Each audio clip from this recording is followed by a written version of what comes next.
జానకి కలగనలేదు రాముని సతి కాగలనని ఏనాడు.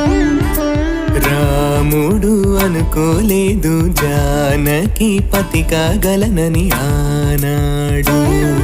ఆనాడు ఎవరు అనుకోనిది ఈనాడు మనకు నిజమైనది.